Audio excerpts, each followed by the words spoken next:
한번 하나 더 뽑아볼까요? 이 지문도 역시 평가원 지문입니다. 플라타너스 지문이고요. 굉장히 애들이 어려워하는 선지 중에 하나가 여기에 있습니다. 저희는 3번 선지만 볼 건데요. 3번 선지의 가만 볼 거예요.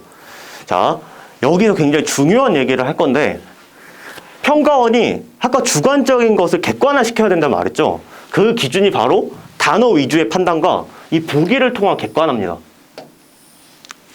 보기라는 것은 뭐냐면 이 지문을 보고 생각할 수 있는 수십 가지의 생각 중에 나 출제자 나는 이 지문을 보고 나 요렇게만 생각했어. 그럼 너는 이대로만 읽어라는 하나의 기준을 제시한 겁니다. 그러면 이 지문에 나온 모든 표현과 모든 문장들은 이렇게밖에 해석이 안 돼요. 그럼 이걸 어떻게 판단을 하냐? 3번 선지. 창은 화자와 하늘이 있는 매개체로서 이상세계 완전함을 이라고 나와 있죠. 아까처럼 글 단위의 판단, 문장 단위의 판단을 해버리고 감상 위주의 판단을 해버리면 3번 선지는 적절한 선지처럼 보입니다. 왜냐면 이상세계라는 것은 뭐 이데아처럼 완전한 세계고 그걸 배경지식으로 삼아서 본다면 야, 이상세계에 대해서 얘기하는 글이니까 당연히 창은 하자와 하늘이 있는 매개체. 여기서 창이 열린 길이다라고도 얘기하고 하니까 야, 창과 하늘이 있고 야, 이상세계니까 당연히 완전함을 나타내고 있는 거 아니야? 라고 생각해서 3번은 적절한 선지자하고 넘어가는 친구들이 대부분입니다. 그런데 이 시에서는 이상세계에 대한 주제를 담고 있지 이상세계의 완전함이라는 이 주제는 보기에 명시가 되어 있지 않아요. 그러니까 이상세계의 완전함이라는 이 주제는 이상세계라는 큰 주제 안에 나올 수도 있고 안 나올 수도 있는 거죠. 그러니까 이상세계에서 쓸 수 있는 그 틀 안에서 완전함이 나올 수도 있고 안 나올 수도 있죠. 왜냐하면 보기에 명시가 안 돼 있기 때문에. 그러니까 우리는 이거를 돌아가서 판단을 해봐야 돼요. 돌아가서. 그럼 어떻게 판단을 하겠죠? 적절한 선지면 이 이상세계 완전함이라는 이 선지의 주관을 정당화시킬 단어가 있고 적절치 않으면 얘랑 반대되는 단어가 있거나 아예 없으면 된다라고 그랬어요. 볼까요? 단어 위주의 판단을 하는 겁니다. 자, 주변이라고 하면은 이 정도가 되겠죠. 선지의 주변. 수고론, 여기에 완전함이란 말 없죠. 우리의 길이 다하는, 여기 완전함이란 말 없죠. 어느 날, 완전함이란 말 없죠. 플라타너스 완전함이란 말 없죠. 너를 맞아줄 검은 흙이 완전함이란 말 없습니다. 먼 곳에 따로 있느냐, 여기도 없습니다. 나는 오직 너를 지켜, 여기도 없네요. 여기도 없고요. 여기 끝날 때까지 이상세계의 완전함이라고 바꿔줄 수 있는 단어가 없습니다. 절대 이런 판단하면 안 돼요. 야, 이거 문장 전체 읽어보니까 야, 이건 이렇게 생각할 수도 있지 않아? 라고 판단을 하면 안 되는 겁니다. 그러니까 얘는 적절치 않은 선지 중에 아예 주변에 없기 때문에 완전함을 나타내는 것이 아닙니다. 그래서 답이 3번이 되는 거죠. 앞에도 앞 선지들도 한번 봐볼게요.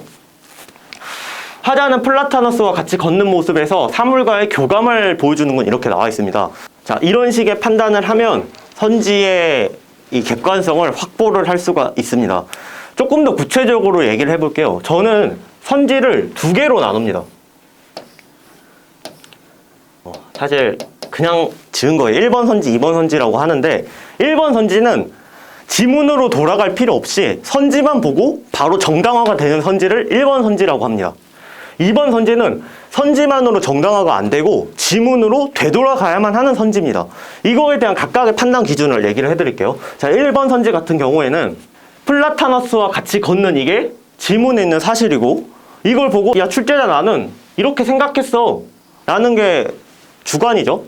이걸 판단을 하면 되는데 보기에서 사물과 교감한다라는 말이 나와 있습니다. 그러니까 이 지문의 모든 표현과 모든 단어들은 사물과의 교감을 나타낼 수밖에 없어요. 그러니까 이 플라타너스와 같이 걷는다라는 이 표현 자체는 무조건 지문에서 어떤 내용이 나오든 간에 사물과의 교감을 나타낼 수밖에 없는 거죠. 왜냐하면 보기에 이렇게 나와 있으니까. 만약에 이거 외에 다른 방식으로 해석이 된다면 그건 주관이 객관화되지 않았다라는 겁니다. 왜냐하면 사람마다 이거 보고 플라타너스와 같이 걷는 모습 보고 다 다르게 생각을 할 수 있으니까요. 그런데 평가원이 객관을 시키기 위해서 야, 이 지문은 이렇게밖에 해석 못해 라고 줬으니까 이 선지는 선지만 보고도 바로 지울 수 있는 선지가 되는 거죠. 그러니까 얘는 1번 선지처럼 선지만 보고 바로 지우는 겁니다. 자, 마찬가지 2번. 화자는 어느 날에 이르는 과정을 통해 삶의 여정을 드러낸다라고 그랬는데 보기에서 이 글은 삶의 여정에 대한 글이라고 나와 있습니다. 그리고 여기서 어느 날에 이르는 과정을 통해 라고 나와 있는데 이 어느 날이라는 표현이 맥락을 떼놓고 그냥 시만 있다면 여러 가지로 해석이 될 수 있습니다. 뭐 친구와 약속이 있었던 날일 수도 있고 뭐 다른 뭐 자기 꿈이 이루어지는 날일 수도 있고 뭐 여러 가지로 해석이 될 수 있겠죠. 근데 보기에 삶의 여정이란 말이 나와 있는 순간 얘는 무조건 삶의 여정으로밖에 해석이 안 됩니다. 그러니까 이 선지에서 바로 이 어느 날이라는 표현이 선지의 주관이 삶의 여정을 바로 정당화를 시켜버리죠. 그러니까 얘도 1번 선지처럼 풀 수 있는 게 되는 거죠. 근데 3번 선지 아까 봤다시피 이상세계의 완전함이란 말이 보기에 없어요. 근데 이상세계라는 이 큰 주제 안에서 이 보기에 나온 이상세계의 지향이라는 큰 주제 안에서 이상세계를 지향하는 이유가 이상세계의 완전함일 수도 있고 다른 이유일 수도 있잖아요. 그러니까 얘의 창이라는 이 말만으로는 이상세계의 완전함을 정당화시킬 수 없으니까 지문으로 돌아갔던 거예요. 그런 선지를 2번 선지라고 하고 아까 배운 대로 주변으로 돌아가서 적절한 선지, 적절치 않은 선지 각각의 판단 방식대로 깔끔하게 판단하고 넘어가면 되는 겁니다. 자, 4번도 한번 봐볼까요? 여기서 제가 판단해야 될 선지의 주관은 아름다움입니다. 아름다움. 별이라는 이 사실을 보고 야, 아름다움이라고 정당화 시킬 수 있냐 이거예요. 근데 보기에는 아름다움이란 표현이 없어요. 그러니까 화자가 지향하는 이상세계라는 이 글 안에 아름다움이라는 주제가 들어갈 수도 있는 거예요.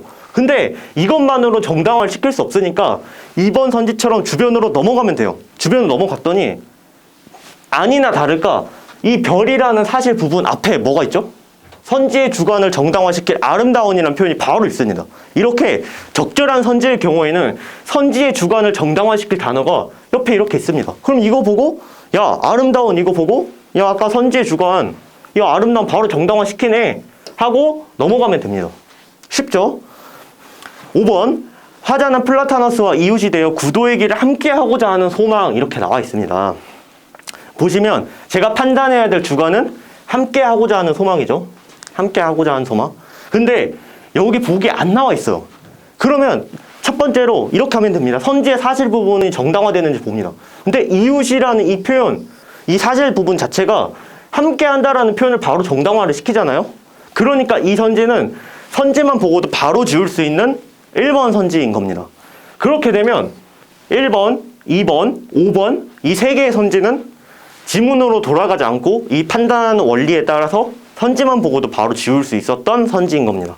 그리고 3번과 4번은 제 주관이 개입되지 않게 평가원의 판단 방식대로 2번 선지는 사실의 주변부로 가서 적절한 선지는 이렇게, 적절하지 않은 선지 이렇게 판단하는 방식을 통해서 매우 깔끔하게 판단을 했습니다. 이렇게 판단을 하면 굉장히 문제 푸는 속도가 빨라지겠죠? 선지 판단이 굉장히 빠르고 명확하게 선지가 구분이 되어 있으니까. 그리고 주관이 개입될 여지가 없습니다. 왜냐하면 평가원의 판단 방식 그대로를 따라 쓰기 때문에. 그런데 그게 아니라 이걸 보고 야, 이게 이상세계 완전함이라고 볼 수도 있지 않나? 라고 해버리면 시험장에서 틀릴 수 있는 문제가 되겠습니다. 내용이 길어졌는데 앞으로 계속해서 이 내용들을 숙지할 수 있도록 계속해서 영상을 올리도록 할 테니까 차분하게 따라오시면 충분히 모든 사람이 할 수 있습니다. 제 제자 중에 8등급도 있었고 7등급도 있었습니다. 그러나 모두가 해냈습니다. 왜냐하면 별 다르게 자기가 생각할 능력을 기르지도 않고 감상 능력을 기르지 않고 명확한 체계화를 바탕으로 이런 행동과 이런 사고 이런 것들 그냥 따라하기만 하면 되기 때문에 모두가 해냈습니다. 한번 보시고 차별성을 느끼고 차이점을 한번 느껴보세요. 아래에 제가 이 내용을 담은 제 교재 앞부분을 올려놓도록 하겠습니다. 잘 참고하시고 다음 영상에서 뵙겠습니다. 감사합니다.